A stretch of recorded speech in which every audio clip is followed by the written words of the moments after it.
eternally grateful that you allowed me to do this and that I didn't have to gather people in a dark basement somewhere in order to tell them about these seditious things. So, anyway, I just wanted maybe to start by reminding you that this is a very special year in terms of evolution. Certainly, it's the 200th birthday of Charles Darwin's birth and the 150th anniversary of his publication of The Origin of Species. And I just, by an absolute total fluke of scheduling, happened to be giving this talk on as a colloquium in the physics department at FSU on February 12th. So that is when I made this little slide here. I also did provide a birthday cake for the colloquium. I'm not doing that. I'm sorry. Okay. So, yeah, here's my latest catchword, macrobiophysics. Because today, so many people want to do biophysics, and biophysics now almost exclusively means molecular biophysics of some kind or another. So now I want to talk about using methods from statistical physics to look at some other biological problems, and they could then either be on the macro scale of dinosaurs and beetles and snakes and stuff like that, or maybe the mesoscale scale of bacterial evolution and ecology, as we heard on from Erwin yesterday, and hopefully we'll hear more about. So that's where we are. Let me get started. I'm not sure I really need to give this sort of pep talk slide in this community here. From looking at people's interests in the big folder, looks like a lot of you are interested in biophysics or biological physics applications of one kind or another, and I think that is great. My only worry is that from my own experience, it is very hard to break into the biology literature, and so either we are sort of creating our own alternative biology community, what the biologists sometimes scoffingly call PRL biology, or eventually we start having them talk to us. And we talk to them. Anyway, from a point of view of a statistical mechanician, what do we have? Well, we certainly have multiple interacting entities, or if you like, agents. We have nonlinear interactions, and actually very poorly understood interactions, or if you like, effective interactions. We definitely have far from equilibrium conditions.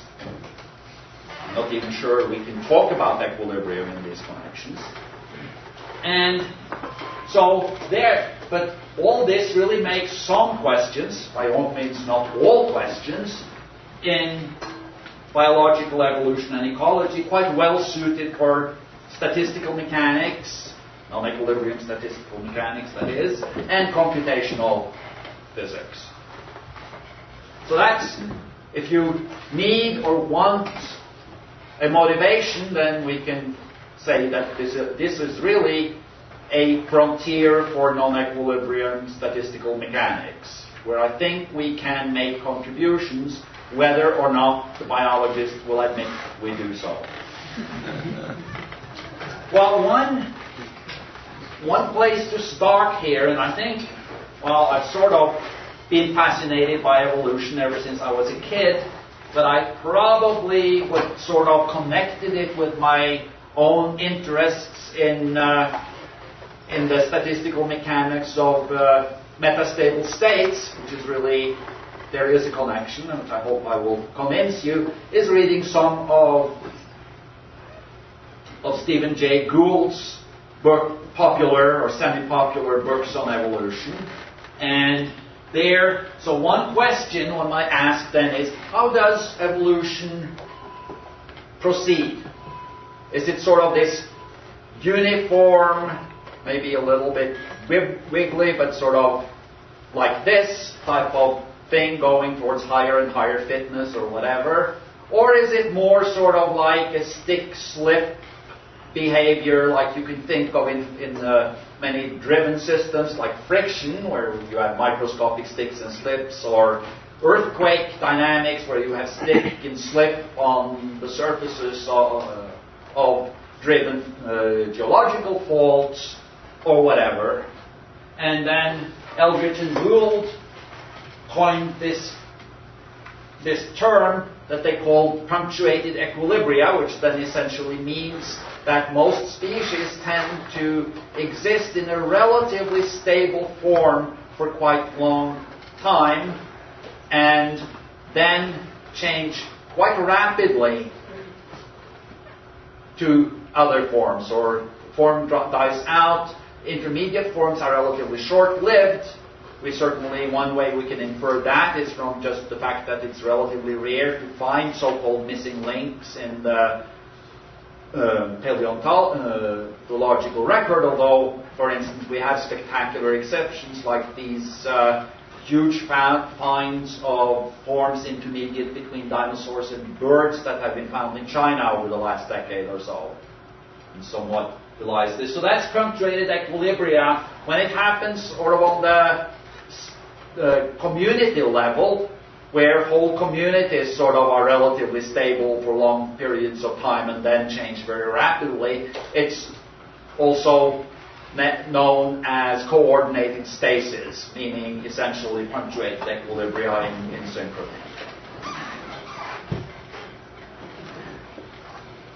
So then statistical physicists definitely have made inroads and started thinking and talking and writing about models of coevolution. So evolution where the individual species evolve in an interacting community with other species that also evolve. So that's what biologists often call a changing fitness landscape. We would call it a changing free energy landscape.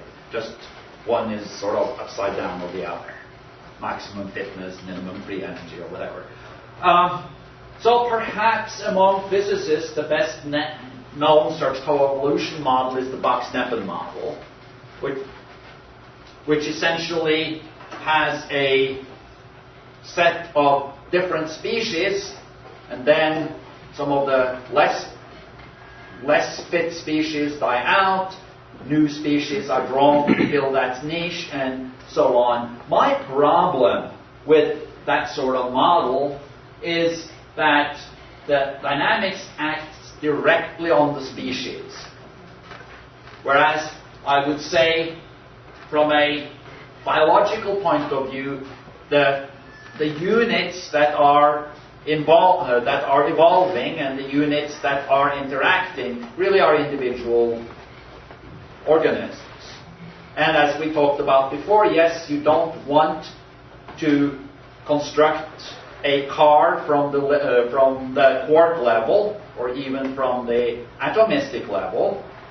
So in that sense, yes, it would be good to find macroscopic models where we can use more macroscopic variables than the individual. But I'm not sure we're there yet. I don't think we understand to what extent we have to take the microscopic variables into account and to what extent we can build macroscopic theories. We're sort of in the situation of a Maxwell's demon trying to construct a macroscopic theory of thermodynamics. We're so on the microscopic scale ourselves that it is very difficult to construct the macro theory. Yes? So are you saying that I don't know anything about the BS model, are you saying that instead of like one individual in the population mutating, that it changes everybody simultaneously? Yeah. Yeah? Alright, so now I'm going to jump right to some more technical stuff and essentially tell you about some work that I started actually in collaboration with Royce about 5-6 years ago now, 7 years ago now, when I spent the semester very pleasantly as a sabbatical visitor at Virginia Tech. And so I had sort of thought for many years that I would like to play a little bit with evolution at some time. But I never found the time, and so I decided, well, this may be my last or next to last sabbatical, and if I don't do it now, I won't. So I just decided, I started reading, I started thinking, and I found these papers by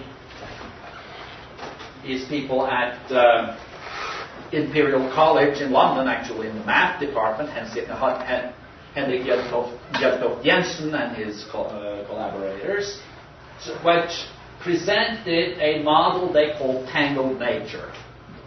The first thing I tried to do was to copy their tangled nature model from their papers. I miserably did not succeed, and so Royce and I decided to just simplify it some. Now, there's a lot of this which comes from tangled nature. So we now think that we have some sort of organisms that just have a single gene string of length L, and each gene has two possible states. So this is just a bit string or a one-dimensional Ising, non-interacting Ising model or whatever. And so therefore, that has 2 to the L different potential genotypes. And we're going to make things quite simplified here by saying that every single genotype is a completely different species. Every single genotype, even if it differs by just one gene, is going to have completely different interactions with every other species and completely different properties. So in that sense, this is a theory where a whale could mutate into a redwood tree. So that's, of course, not very realistic, and our biologist referees certainly don't fail to remind us of that.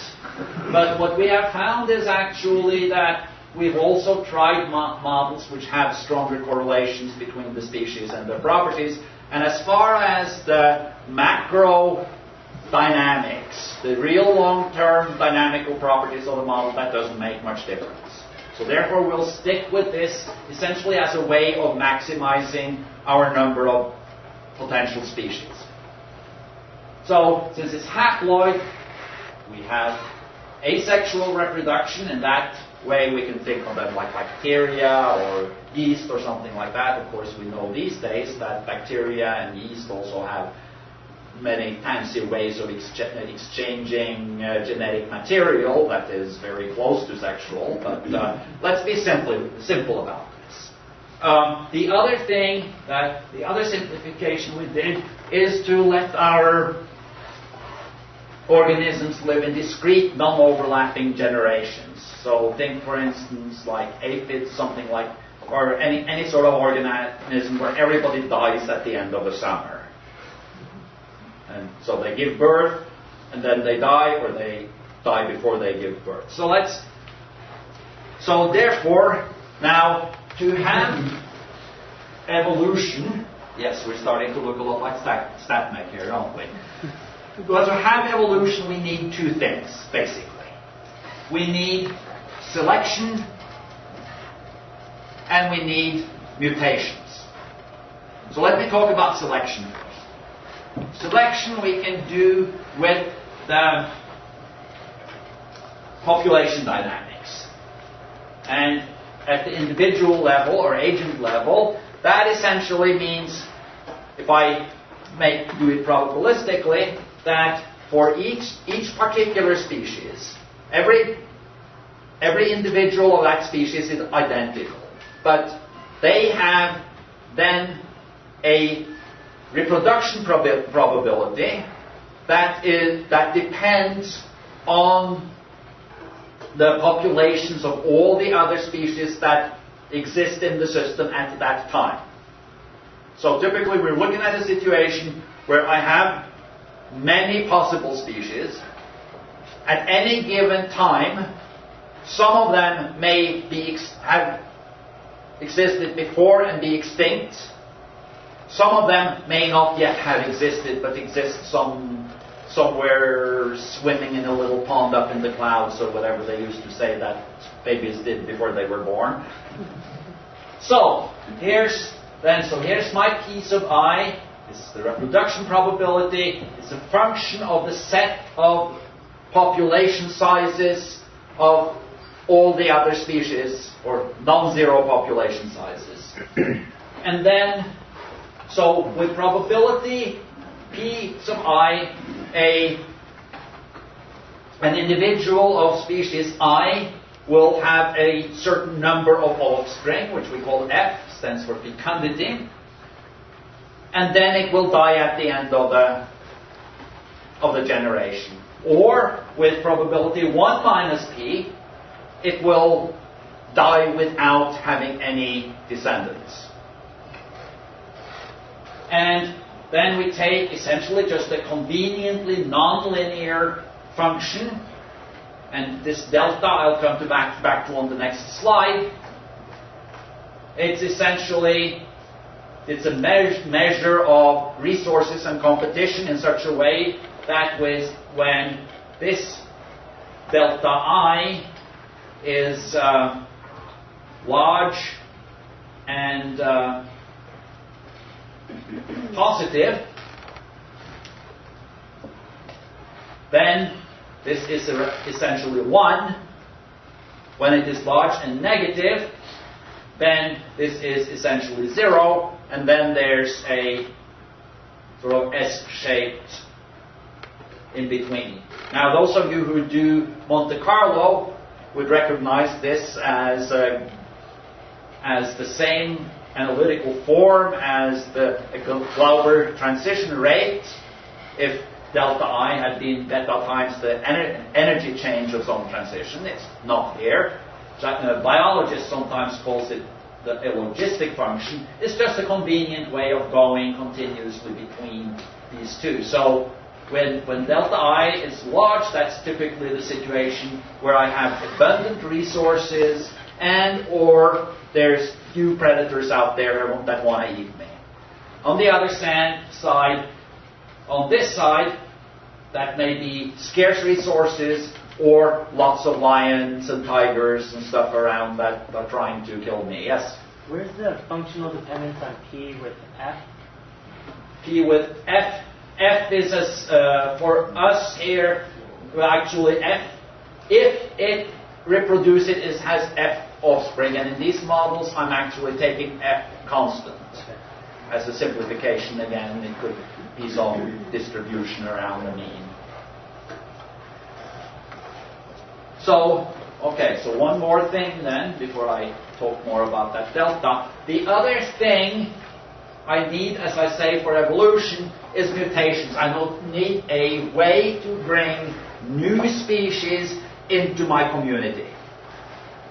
And here I'm doing this simply by every time a new offspring individual is created, it has a small probability mu per individual of flipping a bit and so becoming a different species. So the little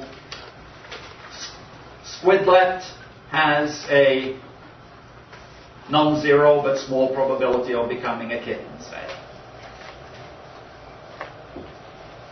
Alright, here's my general model. It's a bit more general than the one Royce and I came up with. So essentially, here's this delta I. And I want to go here first. This is the central thing in these models. It's an interaction with the populations of the other species. So there's an interaction matrix that I call Mij, and so that's the effect of genotype J on the birth probability of I. So if Mij and Mji both are positive, then we have what's known as synergism or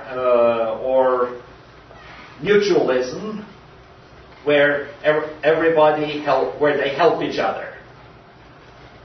Or they could both be negative, that would be a very strongly competitive or antagonistic situation, or they could be opposite, which we can think of as a predator-prey or parasite-host type relationship, where if Mij is positive, Mji is negative, that means that Mij is the predator or parasite, and the other one is the prey or host. So if one benefits, the other suffers. Yeah. So R does not have time dependence. It's not a resource that people I'll can get back to the rest. I just wanted to Okay. jump in with the most central quantitative before that's present in every version of these models that I'm going to show you. So then, okay, BI is a birth cost, which we make a function of the species. That's one of the species attributes. And the larger the birth cost, then the less likely it is that one has an offspring. Here I have R is an external resource, and for simplicity we're essentially renewing that at the same level every generation. And then this eta I is the coupling of the ith species to this resource. In other words, if eta I is 1, this is a producer species, or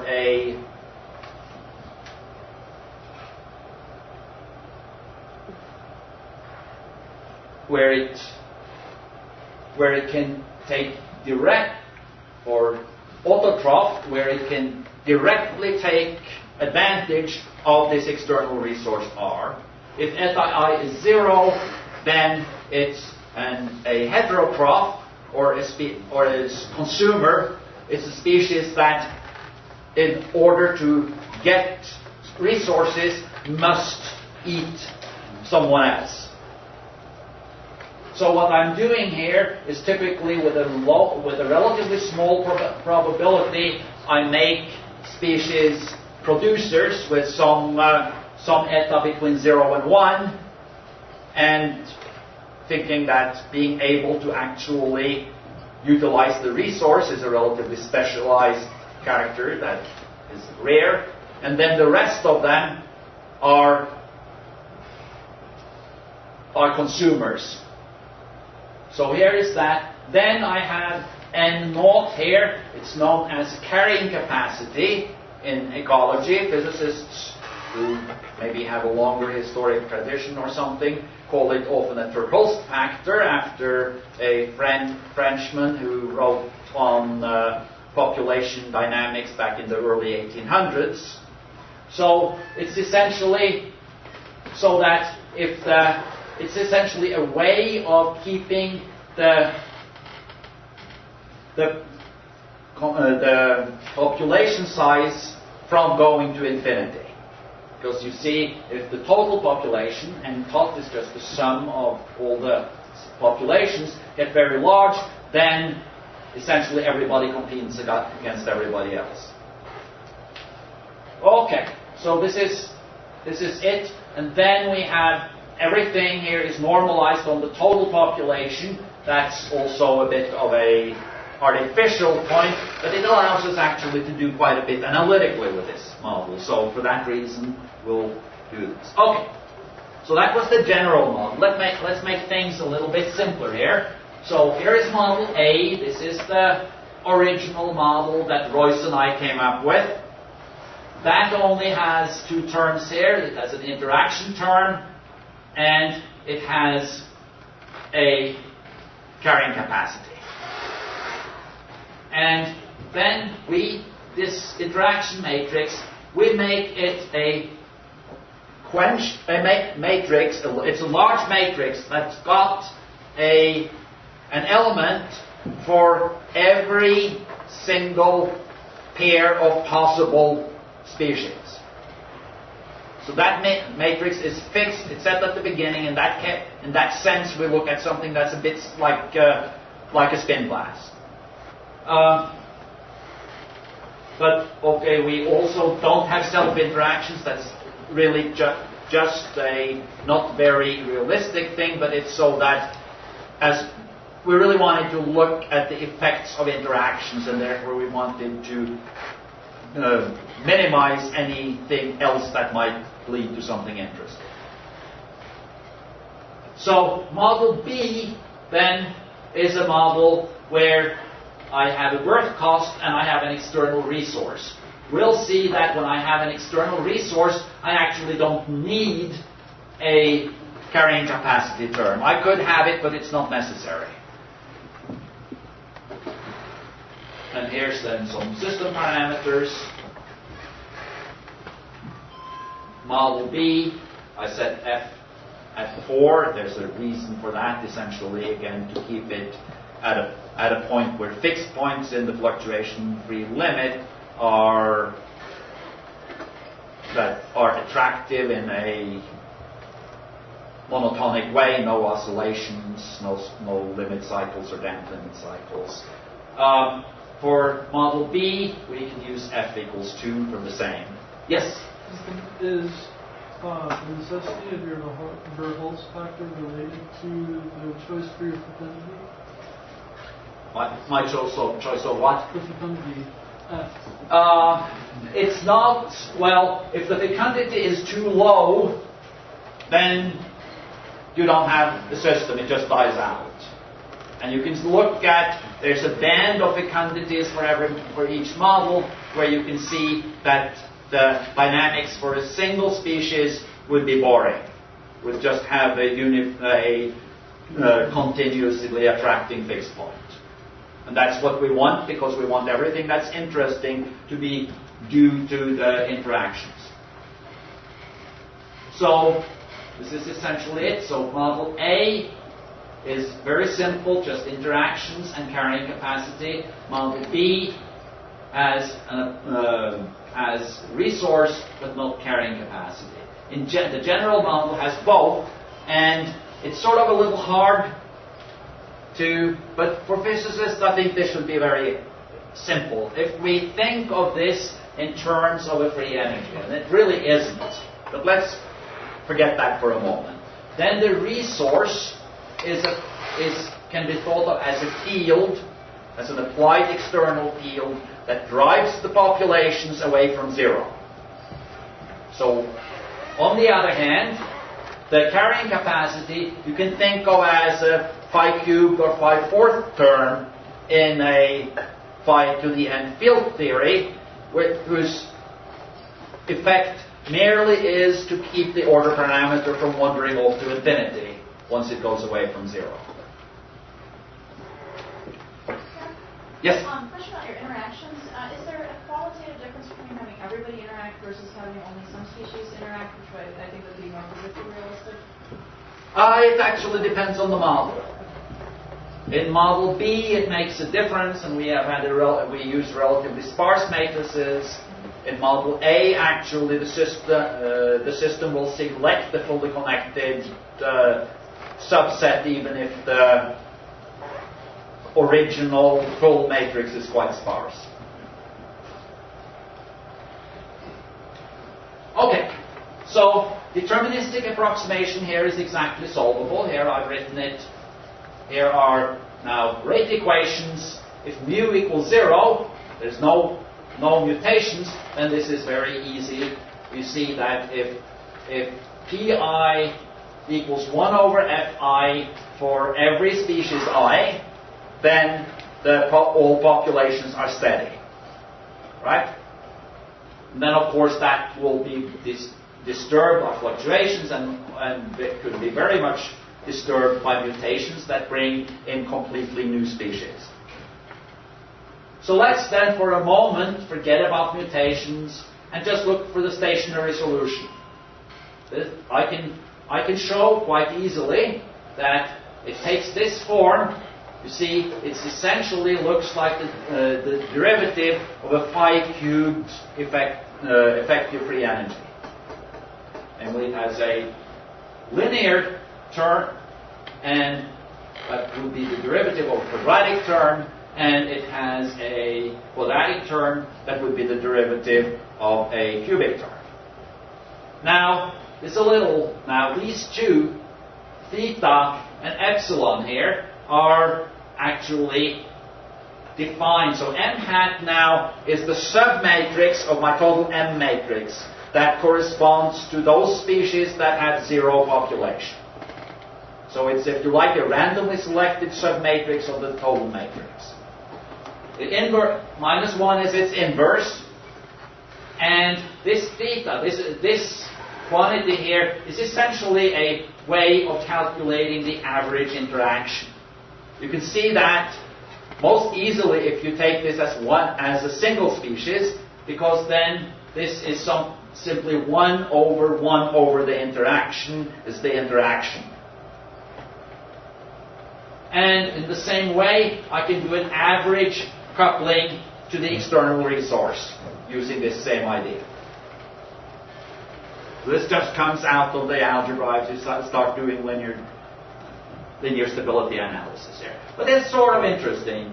And I like, especially as a physicist, to take this phi cube field theory analysis a bit further. As you may know, that's a model that's, for instance, used for lasers. And so, if for a laser, I could think of theta, this field-like quantity, as a pump strength. If the pumping is too weak, then there is no lasing action. It's just a lamp. If I go past the threshold, then the intensity increases, and actually for the phi cube field theory, the order parameter beta is 1, so it starts increasing linearly. So let's stay then with model A for a second. In other words, non-zero carrying capacity and R equals 0. Then what we see, just this phi cube field theory, of course, is not very interesting. If we could control theta and R, or just in this an epsilon here, in this case just theta. But the thing is that the system actually will evolve, and it will evolve towards as positive values of theta as it can. There's an entropic limitation and some absolute limitation when all the interactions are positive 1. So, but it will evolve towards this. This is the simulated average result, and this color point actually is based on a phase space argument due to Royce. On the other hand, if I go to model B here, then theta actually can't become positive. What it will do, however, is to again evolve, pushing in very close to 0 from the negative side. And as it does so, the population will increase. But again, for entropic reasons, it won't go to infinity, and therefore I don't need to put in the carrying capacity term extra. I could do it, that would just sort of make this one go pop out at some level. Yes? So where does it plateau? Is the system dependent? I have actually not been able to do a similarly simple approximation for where model B plateaus as model A. Essentially because in model B the interaction matrix is antisymmetric, and it's a bit less clear to see how it chooses theta. Okay, but here I showed you the time evolution of theta, and here's an absolute upper bound. Here's the most probable value from Royce's argument. And what you see is I start somewhere, and then relatively quickly, over a few thousand or 10,000 generations or so, it goes up to a level where it will fluctuate around its most probable value. And then it will pretty much sit there in what I would call a quasi-steady state, or that game theorists would probably like to call it sometimes call it a quasi-evolutionarily stable state, or QESS. I just call it a QSS. Okay, so I can also calculate stability of fixed points, again, in this linear stability analysis, and I can calculate this quantity, which is quite important. It's called the invasion fitness, and it's basically the average growth rate of a species of very low population that's injected into an otherwise existing community.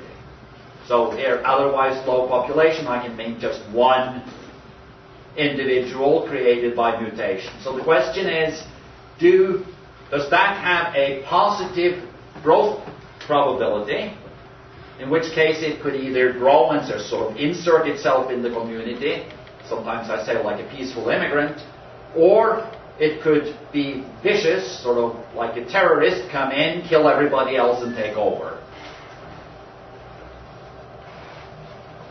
Okay, so we're now going to do Monte Carlo or kinetic Monte Carlo simulations of this system. It's a relatively simple algorithm, as you would expect, since I wrote it.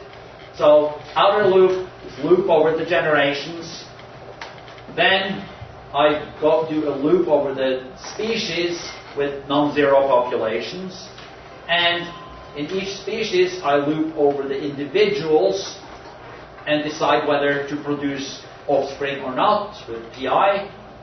And then finally, after that, I do a loop over all the offspring to decide which ones, if any, should mutate into a different species, and then I move them from that species to the new species and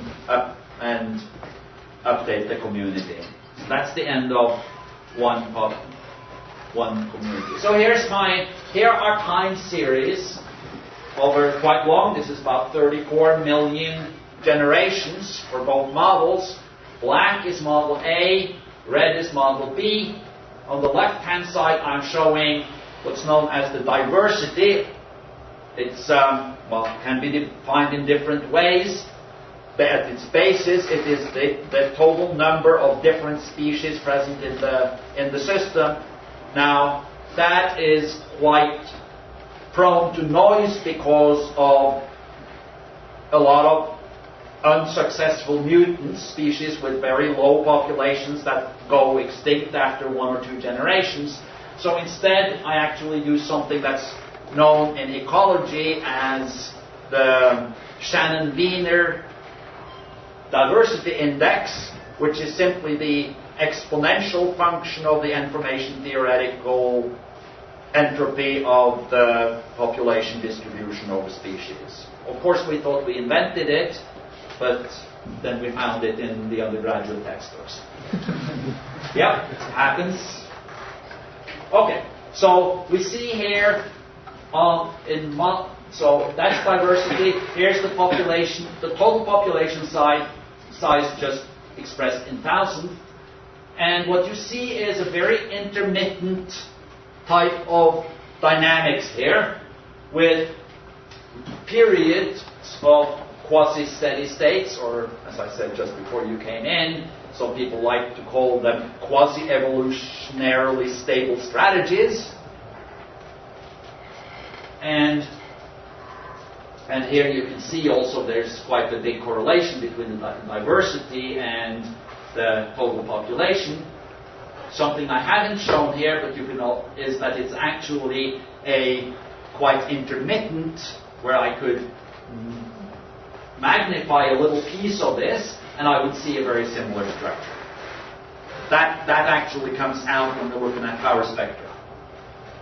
Model B has a similar structure, although, as you can see, both diversity and population are larger, and the fluctuations are larger, but again you see some of this same quasi-steady state structure and some similar kind of intermittency. Okay, here we're back to the stability. I think I'll go relatively easy on that. Essentially, it tells us that if I look at species that I can get by mutation from the species already in my community, then that's relatively limited. That's essentially the number of species times the length of the genome. And if you look at that, you see that really very few of those, this is this black curve, very few of those have thicknesses above 1, or relative growth above 1. So most mutants will die out very quickly. Model B, it's very similar. The shape of the curve is a little bit different, but again, the successful mutants are rare. Okay, let me go to power spectra. And what we see here is sort of generalized 1 over F noise behavior, which is linked to this intermittency we saw. Here I have diversities, both models, roughly 1 over F over quite a number of decades, and then it gets sort of hard to say at the very longest times, and we would need even much longer simulations to really see anything. Here, population size similar, again the 2 models in black and red. In addition, this is sort of interesting, in the predator-prey model actually has intrinsic oscillations that get excited by the population dynamics. So this is actually a very highly damped oscillatory peak. What's the frequency of those oscillations, and how is that related to the parameters in your model? We haven't really studied that. This is t to the minus 2 in frequency, so those oscillations are a few hundred generations in period. But you don't know how they're related to the parameters? No, I don't. Yes? So how does your quasi-steady state affect what's going on at the long time limit there? Well, this is a power spectrum. So here, essentially, the fact that I have quasi-steady states of very different lengths is reflected in the fact that this is roughly 1 over F. It means that there are very long time correlations present in the system. So I guess I'm asking, how can you chop off where that effect is? How can I chop off? So how can you determine where the 1 over F means? So just by that simple fit, you can determine. How can you separate the lack of sampling versus the 1 over the long time correlation is what I'm asking. Well, the lowest frequencies correspond to the total length of my run. Mm-hmm. And so you can then reduce the error bars by running a number of independent runs, as we've done here, but you see they're still pretty large compared to the ones at high frequencies. Or I could run much longer runs and see whether this deviation from the 1 over F law actually holds on very, very, very, very long time scales or not. So I guess I'm asking, like, in your community, what would you do? Because you have this long correlation. What would you think is better, to have one really long run, or to have many independent runs and average the power spectral density? One extremely long run would probably be better if I had the computer power to deal with it, and the thunderstorms in the summer in Tallahassee wouldn't take down my computers before it was, well, checkpointing, of course, but. So I found that with my not very well written Fortran program, 34,000 generations of system with of Model B with on the order of 15,000 on average population size, couple of months on a 3-4 years old workstation. Okay, so now how do how do we find the quasi-steady states? Ooh, time is really running here. Okay, what we here look at is the logarithmic derivative of the diversity, or if you like, the derivative of the information theoretical entropy here, because that will tell, if that changes very rapidly, then that tells me that the diversity changes rapidly. So I can say, I can use a cutoff here. You see, I have, for small changes, I have a Gaussian peak in the middle. That's essentially just the population dynamics, the birth-death dynamics, without mutations or extinctions. Then you have these more exponential-like wings. You see, they're bigger for model A than for model B, but they're still quite clear for both. And what I do is to make a cutoff and say that intervals during which this quantity is less than my cutoff contiguously, that's a quasi-steady state. And then I can just look for the distribution. Here is the distribution. You see, it is quite well fitted by a 1 over time distribution for model. Here this is model B. And then, of course, it trails off for very long durations comparable with the total length of the round. Here I just plotted the same on a scaling function way. There are other characteristic times we can look at. Well, here, again, the duration of quiet periods. Here I'm showing the two models together. Model A is a 1 over time squared behavior. Model B has a 1 over time behavior. On the other hand, if I look at the probability density of lifetimes, just look at the time, consecutive time that this particular species had a non-zero population, both models have something that looks quite much like a power law with 1 over time squared. So I must say, well, Royce and I had done model A. I was very surprised when I saw that these two exponents are essentially the same, too. I was very surprised at first when I saw model B having a very different and smaller exponent. We have come to think, and I think we are right, that it essentially has to do with the topology of the species networks that are created in the two models. I think I'll just go by this quickly. So here's then typical community structures created by the two models. Model A, relatively small communities, highly interconnected, even if the original interaction matrix is not, and they're all mutualistic. All their Mij and Mji are both positive. These are communities where everybody helps everybody. On the other hand, model B produces this tree-like structure where everybody is fed from the resource. So here's then producer species that can feed directly off the resource, and then consumer species must feed either off the producer species or, if they're top predators, off other consumer species.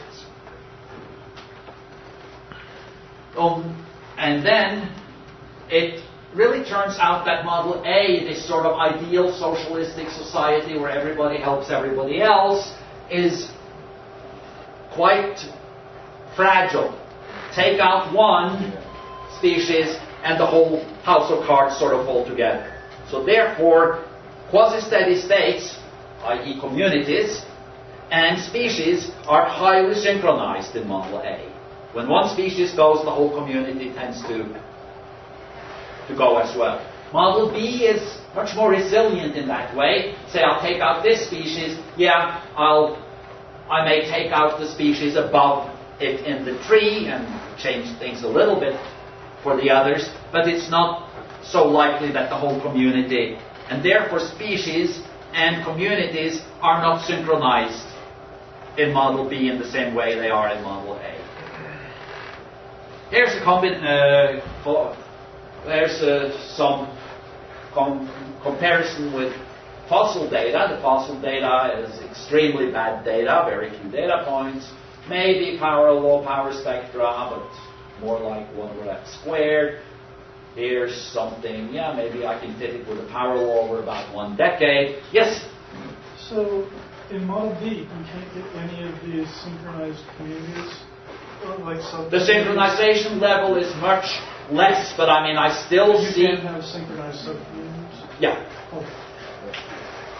But it's not a global synchronization the way I see it in Model A. Okay.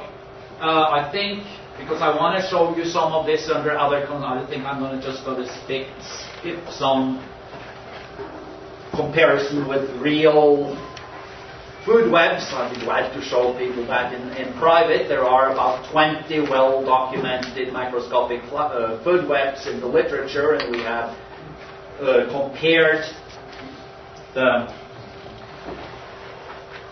structure of the food webs with those. But I can't really say anymore, except that it's sort of qualitatively similar. Whoops. So let me then look a little bit at mutation versus invasion. This is work in collaboration with a group in applied physics at the University of Tokyo, Professor Nobuyasu Ito, Dr. Shimada, and Yosuke Murase, who's a graduate student who actually spent about half a year in my group a year or so ago. So then mutation, as I said, means that the new species are limited to genetic neighbors of the existing community. And we saw that when you looked at genetic neighbors, the ones that actually would be successful was in a very small minority.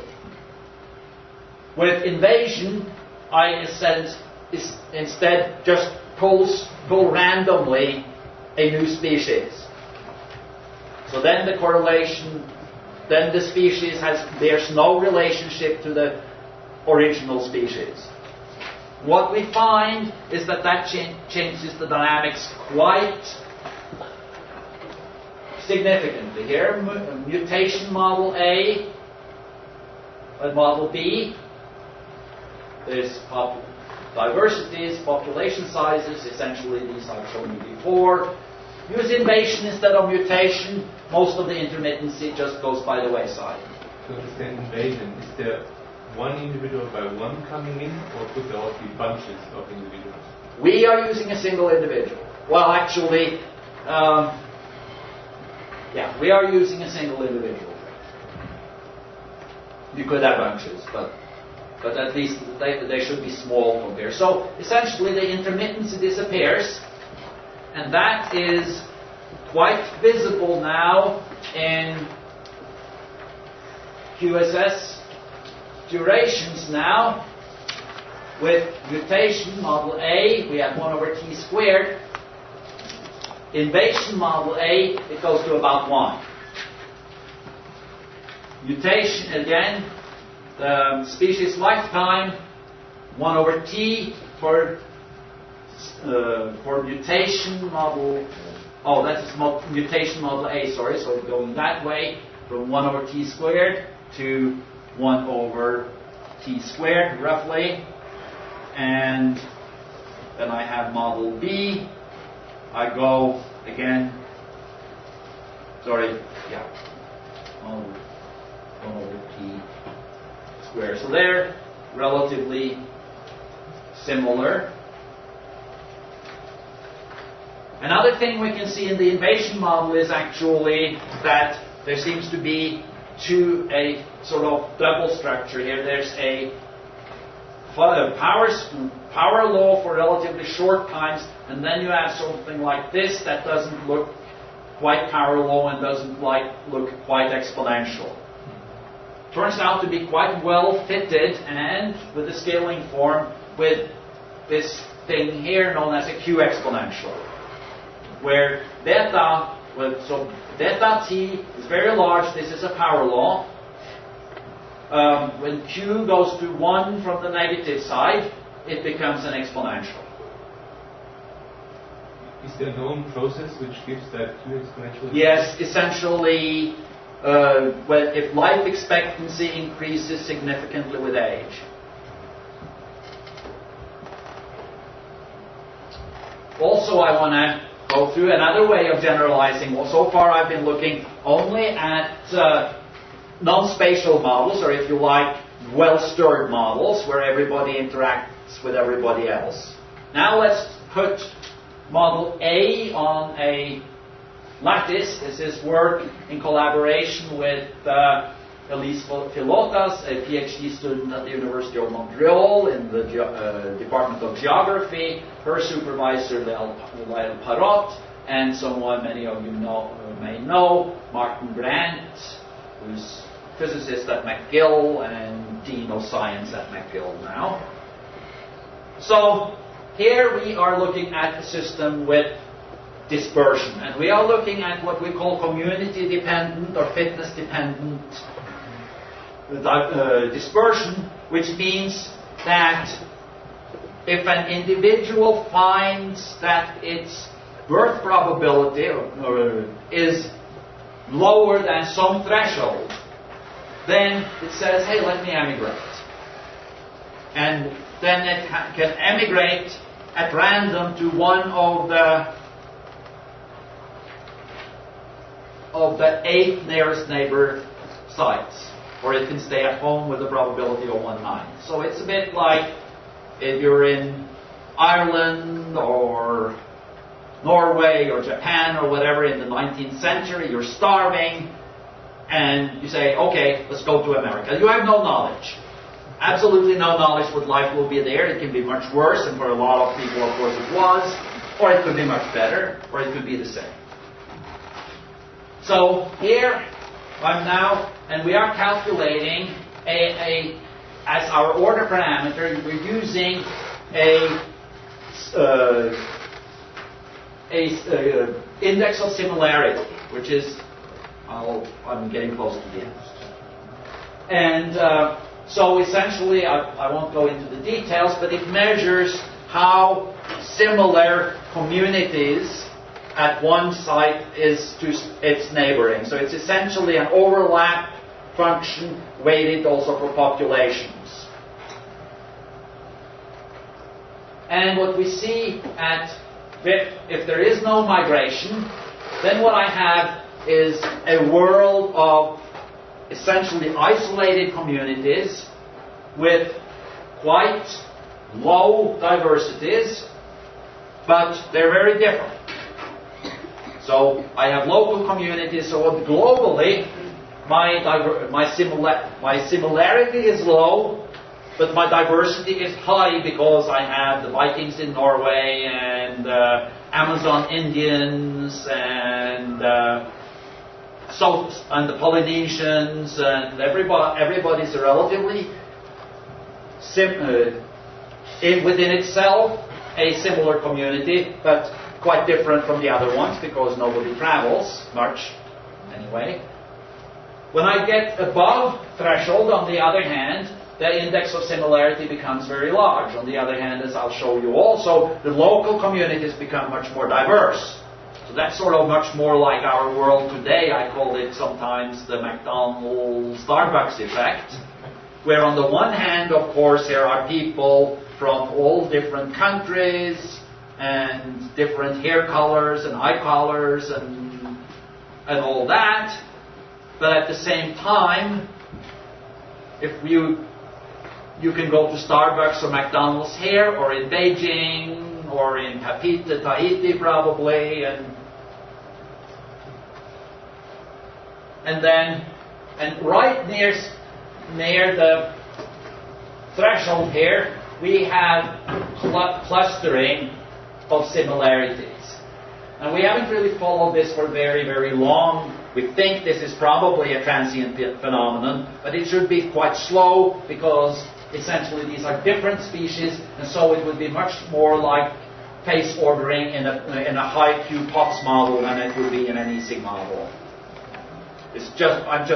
My pocket brain is telling me that I'm going to chair a session in 10 minutes. Okay, so here now I'm talking about diversity, the same thing. So global diversity, as I said, very high when there is little migration because I have all these different isolated communities that essentially are described very well by the non-spatial models we looked at before. And then, on the other hand, above there, the global diversity goes down because I've lost all the little tribes in the Amazon and in southwestern China and so on. On the other hand, if I look at the local diversity, which ecologists call the alpha, I get it because global and gamma I can remember. And then the other one is alpha, and then there's a correlation which is beta and shoots up in the middle. I didn't take that. So then, the local, yes, when every community is isolated, the local diversity is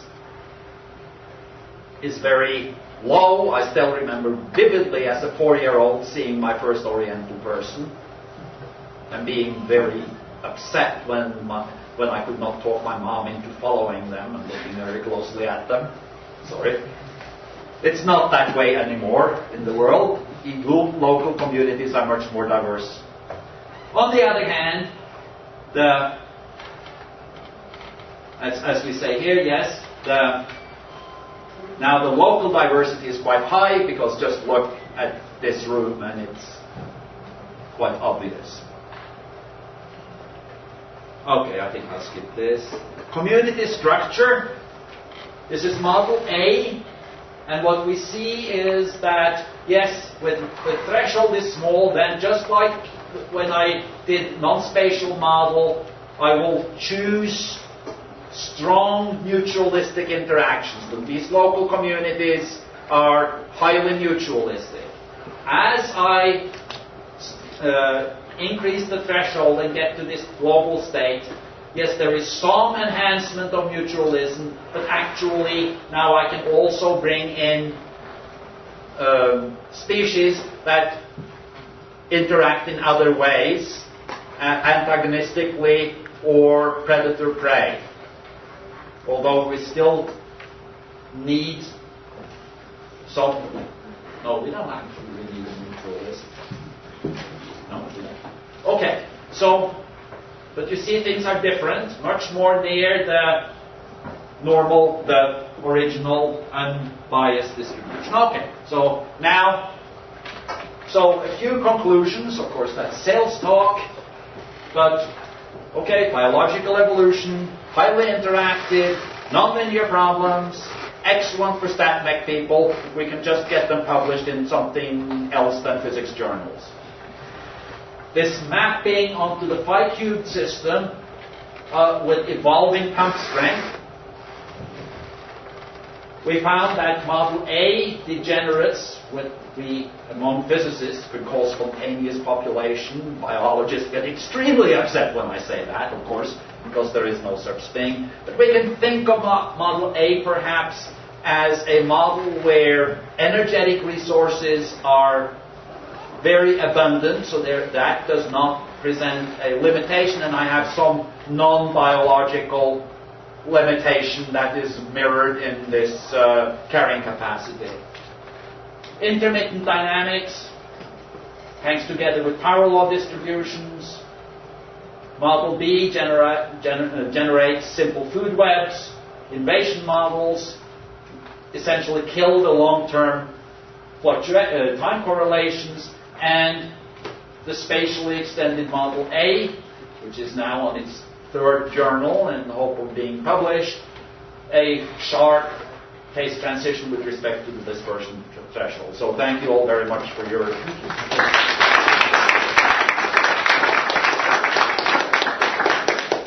In view of time, maybe 1 or 2 quick questions. Yeah. Going back to the resource versus the Malthus-Verholtz term that kills population, I was wondering if it's been tried to instead just have, say, a finite resource, and that be your way to control your population? Essentially, that's what Model B does. All right, because it's not that. There is an external resource, but the system will not go to infinity on its own. So you don't need the growth factor. And that's because the resource is finite in some sense, or? Yeah, essentially, I get. If I think of this now as a free energy, then in model A, it goes like this. So what I want to say is, as soon as my driving is larger than 0, then the zero population goes from being an attractive fixed point to a repulsive fixed point, and I get a new fixed point at a value that's proportional to the pumping, to theta. Model B, on the other hand, goes simply from having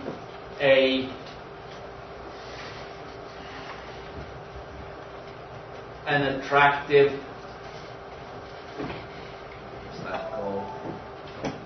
goes the other way, so essentially it just flows out somehow. I have these, both are actually in the paper, we can look at them afterwards if you like. Yeah? Have you looked at the effect of actual sexual reproduction, wherein you require multiple species in the same location, or multiple members of the same species in the location to reproduce? We have not. The Imperial College group has done some work with sexual reproduction in their original tangled nature model. They don't really see any qualitative difference. They still see the same sort of power law, intermittent behavior. The way to kill intermittency seems to be invaders. Or at least that's one way to kill it. Well, I think we need to conclude here. Thank you very much again, Per, and you can always grab him afterwards for more informal discussions. I know everyone will do that. So thanks for all your 4 lectures.